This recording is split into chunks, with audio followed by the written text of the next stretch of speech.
അലമാര വാർഡ്രോബ് തുറന്ന സമയത്ത് ഇതിൻ്റെ ഡോറിൽ ഇതേപോലൊരു ഐറ്റം കണ്ടു. അപ്പോൾ ഇതെന്താണെന്നുള്ളത് നിങ്ങൾക്ക് ഞാനൊന്ന് എക്സ്പ്ലെയിൻ ചെയ്തു തരട്ടെ. സാധാരണ നിങ്ങളുടെ വീട്ടിൽ ഇൻറ്റീരിയർ ചെയ്യുന്നുണ്ടെങ്കിൽ ഇങ്ങനെ ഒരു സാധനം കാണാൻ ചിലപ്പോൾ സാധ്യത കുറവാണ്.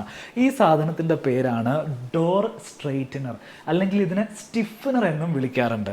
വലിയൊരു ഡോറല്ലേ ഇവിടെ കൊടുത്തിരിക്കുന്നത്. നോക്കൂ, ഇതേപോലെ 3 ഡോറുള്ള വാർഡ്രോബാണ് ചെയ്തിരിക്കുന്നത്. അപ്പോൾ ഇത്രയും വലിയ ഡോറ് കൊടുക്കുന്ന സമയത്ത് ഭാവിയിൽ ഈ ഡോറിന് എന്തെങ്കിലും തരത്തിലുള്ള ഒരു പൊളച്ചിലില്ലാതിരിക്കാൻ വേണ്ടിയിട്ട്, ഡോറ് സ്ട്രെയിറ്റ് ആയിട്ട് നിൽക്കാൻ വേണ്ടിയിട്ട് ഈ 3 പോയിന്റിൽ ഇതേപോലെ ജംഗ്ഷൻസ് വെച്ച് സ്ട്രെയിറ്റ് ആക്കി നിർത്താൻ വേണ്ടിയിട്ടാണ് ഈ ഒരു ഡോർ സ്ട്രെയിറ്റ്നർ കൊടുക്കുന്നത്. നമുക്ക് നോക്കി ഈ ക്ലിപ്പ് നമുക്ക് ഓപ്പൺ ആക്കി എടുക്കാൻ സാധിക്കും.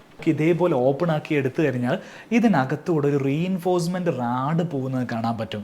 ഈ റാഡ് അഡ്ജസ്റ്റ് ചെയ്തിട്ട് ഭാവിയിൽ വരുന്ന ചെറിയൊരു പൊളച്ചിൽ പോലും നമുക്ക് ഈ ഡോറിൻ്റെത് നിവർത്തിയെടുത്ത് കൃത്യം അതേ രീതിയിൽ ചെയ്യാൻ വേണ്ടിയിട്ടാണ് ഈ ഒരു സംഭവം ഉപയോഗിക്കുന്നത്.